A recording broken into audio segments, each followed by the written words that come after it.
안녕하십니까.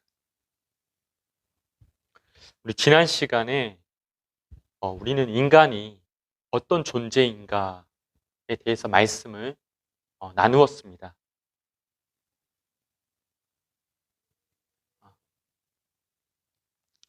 그 기원이 어디이고 또 어떻게 지어졌고 또 무엇을 위해 지어졌는가에 대해서 우리가 알아보았습니다. 혹시 기억 좀 나시나요? 네. 네. 인간은 하나님께서 하나님의 형상대로 지은 존재입니다. 하나님과 같이 빚어진 존재라고 했습니다. 그래서 인간을 보면 누구를 볼 수 있는 거죠? 하나님 볼 수 있다고 했어요. 왜냐하면 하나님과 똑같이 이렇게 빚어졌으니까. 하나님의 형상이 무엇인가? 우리가 하나님 형상대로 인간이 지어졌다 했을 때 하나님 형상이 무엇인가? 하나님의 형상을 알기 위해서 우리는 누구를 봐야 한다고 했죠? 예수님 봐야 한다고 했습니다. 왜냐하면 예수님이 하나님의 온전한 형상, 정확한 형상이라고 성경이 이야기하고 있기 때문입니다. 그래서 예수님을 보면 그 안에 그 삶의 중심에 사랑이 있습니다. 하나님을 향한 사랑, 그리고 이 사람들, 이 세상을 향한 사랑이 있습니다. 그래서 우리는 예수님을 통해 알게 된 하나님의 형상, 그 본질은 사랑이라 했습니다. 그래서 하나님의 형상에 따라 인간을 창조했다는 것은 사랑이신 하나님을 따라 우리 인간을 사랑을 위한 존재로 지었다는 것입니다. 창세기 1장 26절에서 28절 말씀을 따라 우리를 지으시고 우리에게 복 주신 그 하나님을 사랑하고 그 사랑 안에 거하는 것, 또 하나님 형상대로 남자와 여자를 창조하신 것처럼 성부, 성자, 성령, 삼위 하나님이 서로 사랑하고 교제하는 것처럼 우리가 서로 사랑하고 교제하고 서로를 위해주는, 그래서 서로 사랑하는 것, 또 만물을 정복하고 다스림으로 사랑으로 섬기는 것입니다. 이것이 인간 존재의 의미라 이야기했습니다. 인간 존재의 의미, 인간이 존재하는 이유이고 또 인간이 이것에서 진정한 가치를 느끼고 그곳에 참 만족과 충만한 삶이 있다 했습니다. 그렇죠? 하나님을 사랑하고 우리가 서로를 사랑하고 만물을 사랑으로 섬기는 것이 인간 존재의 의미이기 때문에, 그것이 우리를 지은 이유이기 때문에 우리가 이렇게 살 때에 진정한 가치가 있고 또 기쁨이 있고 만족이 있고 충만한 삶이 있음을 이야기했습니다. 그렇다면 반대로 인간 존재의 무의미를 한번 생각해 보기 원합니다. 무의미, 의미 없음, meaningless, 무가치함, 허무함.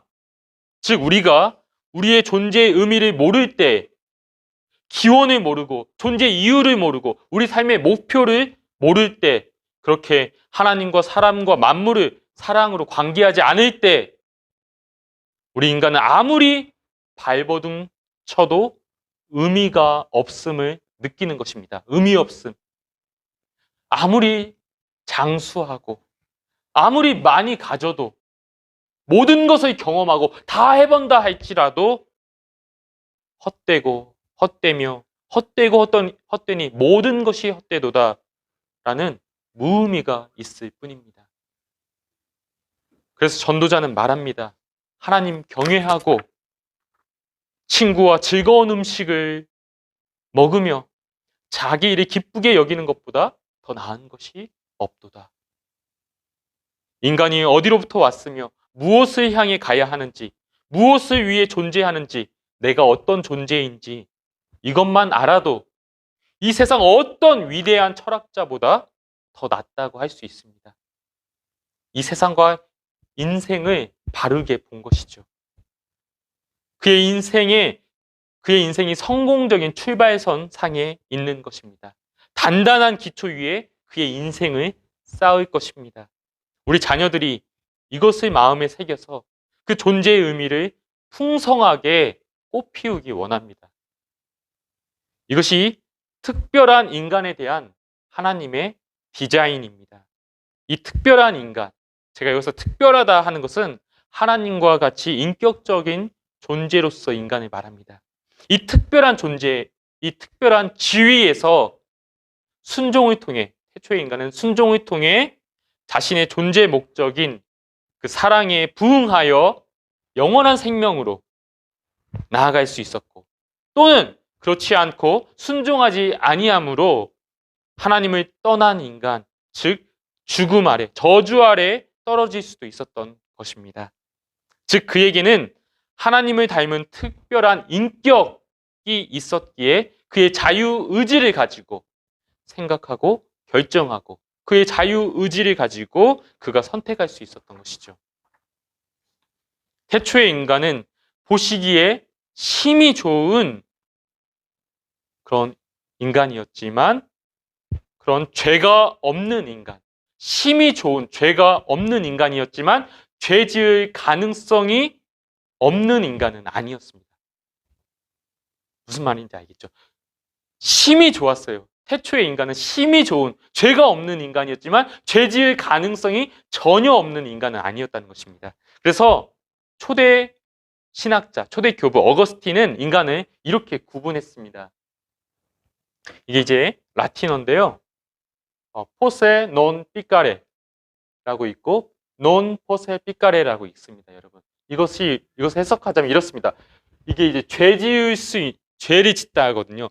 죄 짓지 않을 수 있는, 이제 퍼세가 가능성입니다. 파시브, 가능성. 그러니까 죄를 짓지 않을 수 있는, 태초의 아담은 죄를 짓지 않을 수 있는 상태였어요. 그러나 죄를 짓을 가능성이 없는, 죄 지을 가능성이 없는 그런 상태는 아니었다는 것이죠. 사실 아담은 죄를 짓지 않을 수 있는 이 상태에서 순종하여 죄 지을 가능성이 없는 영원한 생명에 이르러야 했습니다. 아담은. 그러니까 여기로 순종을 통하여 이 죄 지을 가능성이 없는 영원한 생명으로 이르러야 했던 것이죠. 즉 아담은 순종하여 영생할 수 있었고 또는 불순종으로 죽음에 떨어질 수도 있었던 그런 가변적인 존재라는 것입니다. 하나님의 형상대로 지음받았으나 아직 완전한 결정체는 아니라는 것이죠. 이것이 인간 창조의 어떤 불완전함이라 어떤 부족함, 결함이라고 할 수는 없습니다. 하나님께서는 보시기에 힘이 좋게 지어졌기 때문에 이것을 향하여 신학자들은 하나님 형상의 제한선이라고 이야기합니다. 어떤 부족함, 결함이 아니라 제한이다, 제한이라고 이야기하는 것이죠. 어쨌든 그 결과가 어떻습니까? 아담은 이렇게 죄를 짓지 않을 가능성도 있고 또는 죄 지을 가능성도 있는 가변적인 존재인데 결국 어떤 길로 갔죠? 아담이 오늘 우리가 본문에서 보았던 것처럼 아담은 결국 선악을 알게 하는 그 나무를 먹었습니다. 불순종한 것이죠. 단순히 열매를 따먹은 행위가 아닙니다. 이것은 하나님보다도 사탄을 믿고 사탄을 붙잡은 것이고 내가 하나님이 되려 한 것이죠. 지금도 죄의 본질은 우리 안에 나타나는 그 죄의 본질은 내가 하나님처럼 되고자 하는 것이 아닌가 싶습니다. 우리 하나님은 우리에게 일용할 양식을 구하라 했죠.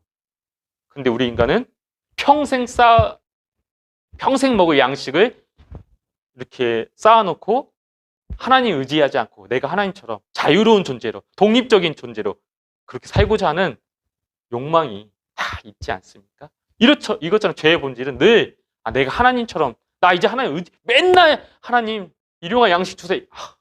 이게 아니라 내가 하나님처럼 더 이상 의지하지 않고 이것이 죄의 본질이죠. 하나님처럼 되고자 하는.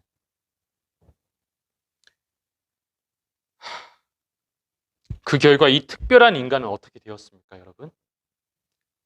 이 특별한 인간이 어떻게 되었냐면 어거스틴의 말대로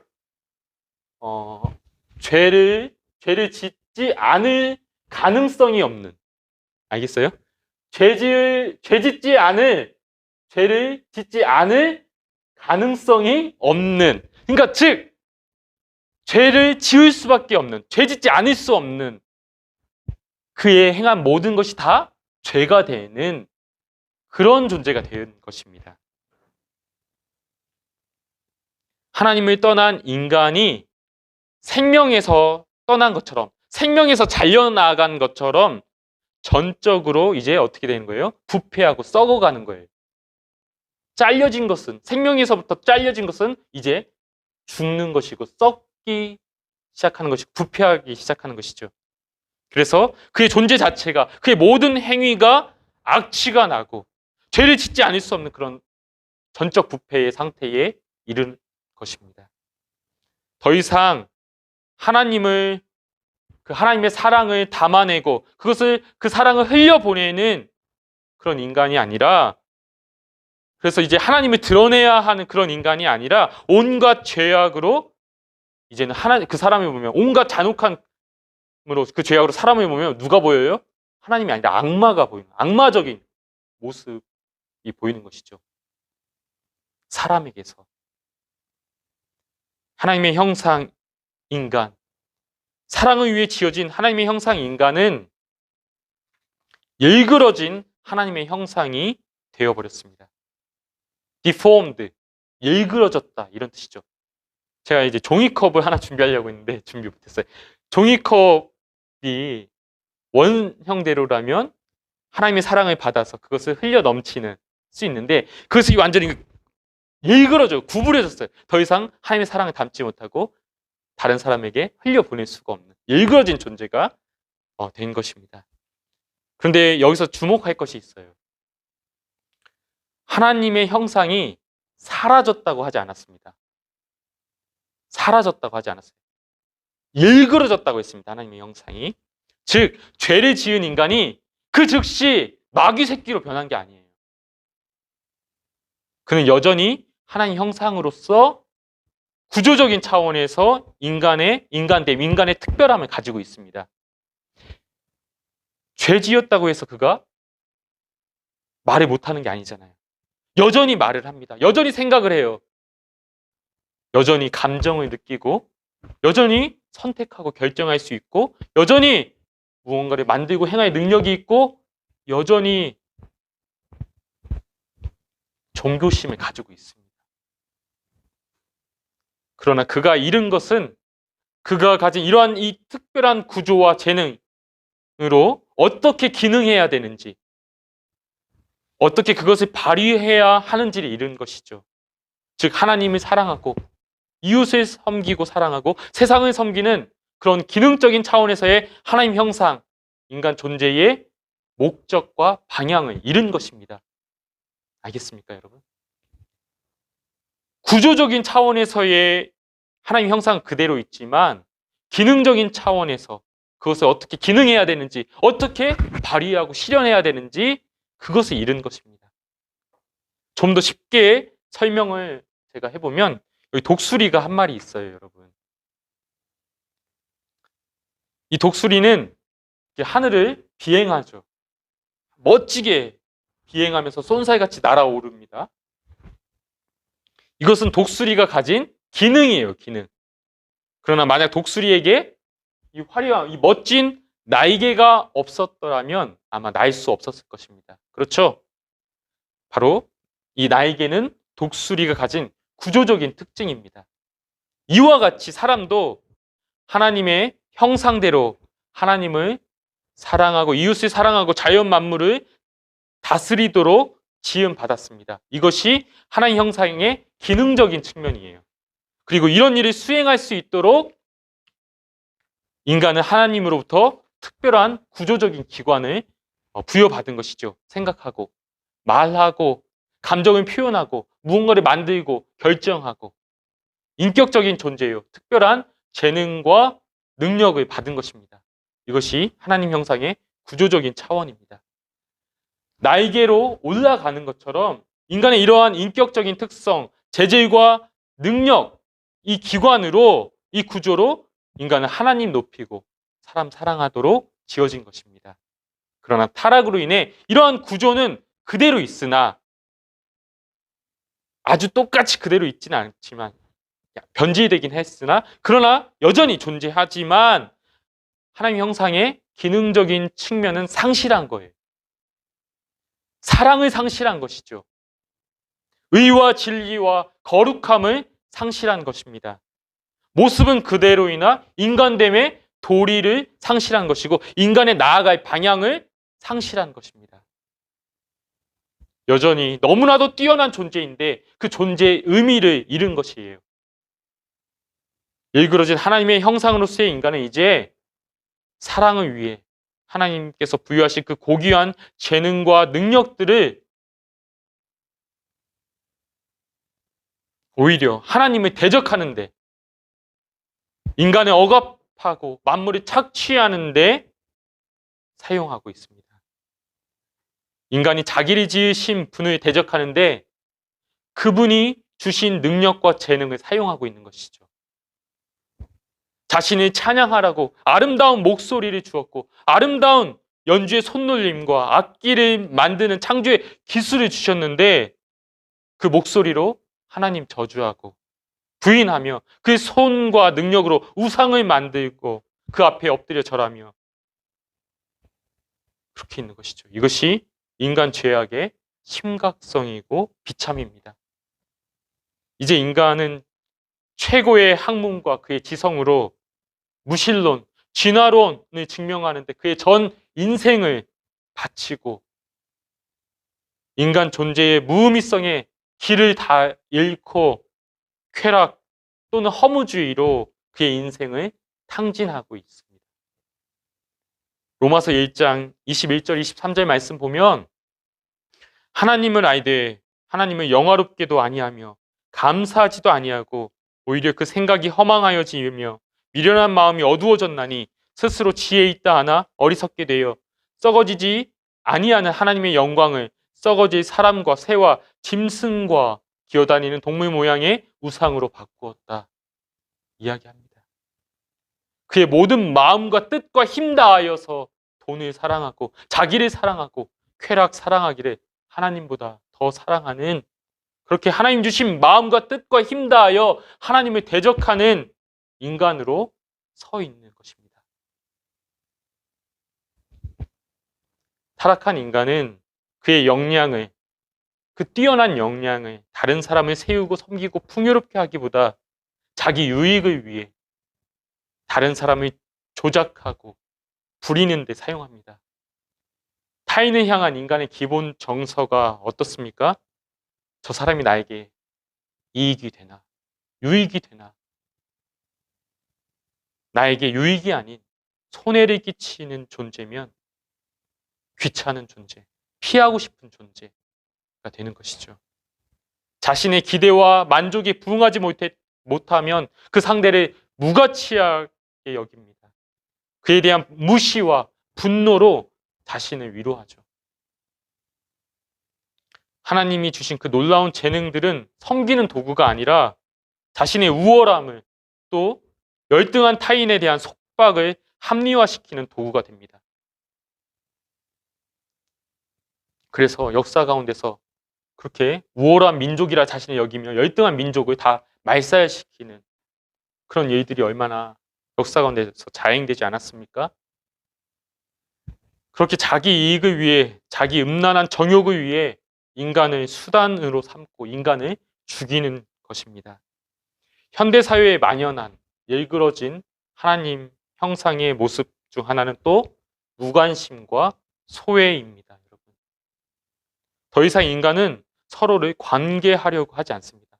삼위 하나님의 그 관계 속에서 서로를 사랑하도록, 관계하도록 우리를 하나님의 형상대로 남자와 여자를 창조하셨는데 이제 인간은 더 이상 관계하려고 하지 않고 사랑하려고 하지 않아요. 오히려 타인, 다른 사람은 늘 경계와 불신과 적대의 대상이 되었습니다. 특히 오늘, 요즘 같은 날 늘 경계하잖아요, 사람들을. 타인은 더 이상 축복이 아닙니다. 거추장스럽고 나에게 고통을 줄 뿐이죠. 자기 자식까지 짐덩이로 여겨서 자식을 버리고 죽이는 뉴스를 우리는 심심치 않게 봅니다. 그래서 이 실존주의 철학자 사르트르라는 사람이 있는데 그 사람이 이렇게 이야기했어요. Hell is other people. 지옥은 다른 사람이다. 다른 사람들이 다 지옥 같은 존재다. 라고 이야기한 것이죠. 현대 사회에는 모든 사람이 지옥에 사는 것 같습니다. 이 세상에 따뜻한 온기가 필요하지 않은 사람 없어요. 그런데 어느 누구 하나 먼저 손 내미는 사람이 없습니다. 타락한 인간의 현 주소인 것이죠. 또 이 일그러진 하나님의 형상으로서 인간은 자연 세계에도 어떤 영향을 주었습니까? 자신의 편리함과 자신의 이익을 위해 쓰레기를 던집니다. 폐기물을 불법적으로 땅속에 다 묻습니다. 뉴스에도 계속 나오잖아요. 그 수십 톤의 쓰레기를 땅속에 몰래 파묻는 것이죠. 이익이 되니까. 걸려도 벌금이 얼마 조금 안 내도 되니까. 바다의 생물이 온갖 쓰레기를 지금 먹고 죽어가고 있습니다. 이 땅이 폐기물로 온통 죽음의 땅이 되어가고 있습니다. 인간의 목표는 더 이상 하나님께서 이 땅을 다스리고 정복하라 문화적인 명령을 주셨는데 오히려 인간은 그 문화적인 업적으로 하나님을 찬양하는 것이 아니라 하나님의 사랑을 이웃을 사랑하고 섬기는 것이 아니라 자기 자신을 찬미하려고 합니다.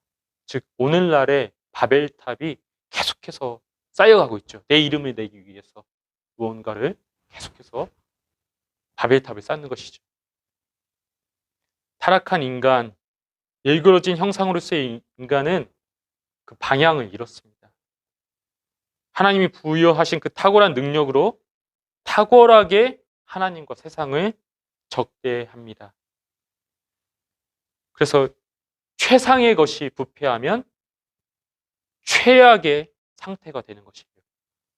오늘 설교의 제목이 무엇입니까?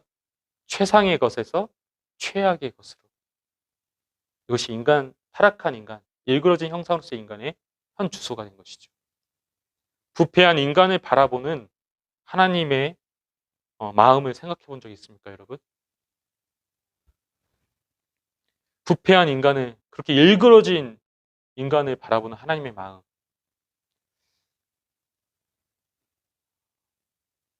며칠 전에 셋째 이한이가 이제 창문에 손가락을 껴서 손톱이 완전히 일그러졌어요. 손톱이 빠졌어요. 뿌리채 뽑혔어요. 일그러졌죠. 그렇게 일그러진 아이의 그래서 이제 병원 가서 손톱을 뿌리채 뽑혔으니까 다시 막 끼워 넣고 그것을 어쨌든 이렇게 막 아이가 거의 죽을 뻔했죠. 죽다 살아났습니다. 그것을 본 부모의 마음 어떻겠습니까? 회복하기를 다시 그 일그러진 손가락, 그 손톱이 다시 회복되기를, 복구되기를 간절히 기도하는 것이죠. 왜냐하면 의사가 처음에 정형외과 의사가 손톱이 평생 안 날 수도 있다 이런 얘기를 하더라고요. 그래서 다시 회복할 수 있기를 그렇게 간절히 기도하지 않겠습니까? 다시 살아나기를. 그것이 아버지의 마음이죠. 일그러진 형상, 인간을 바라보는 아버지의 마음, 다시 회복하기를.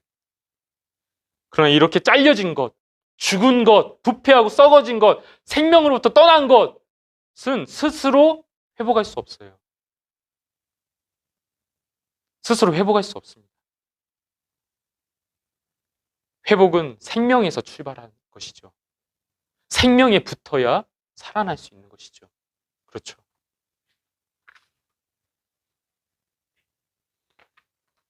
생명이신 하나님께서 바로 회복의 그 일을 시작하셨다는 말입니다. 생명이신 하나님이 썩은 것, 죽은 것을 자신에게, 이 생명에게 접붙이심으로 이제는 살게 하는 일이 일어났다는 것이죠. 그리고 이것이 유일한 살 길이라는 것입니다. 인간의 이 비참, 일그러진 하나님의 형상에 회복이 있습니다. 또 온전한 형상이 있습니다. 하나님이 회복을 위해 어떤 일을 하셨는지, 그리고 온전한 형상을 위해 아까 말했죠. 우리가 돌아가야 할 곳은 아담의 위치가 아니라 순종함으로 영원한 생명, 더 이상 죄를 지을 가능성이 없는 그런 온전한 형상, 예수 그리스도의 형상으로 나아가야 할 것인데, 바로 하나님께서 우리를 접붙이심으로 지금 회복의 일을, 또 온전한 형상으로 나아갈 수 있도록 바로 그 일을 하고 계신다라는 것입니다. 그것은 다음 주에 하나님께서 그 일들을 어떻게 진행하고 계시는지 말씀을 나누도록 하겠습니다.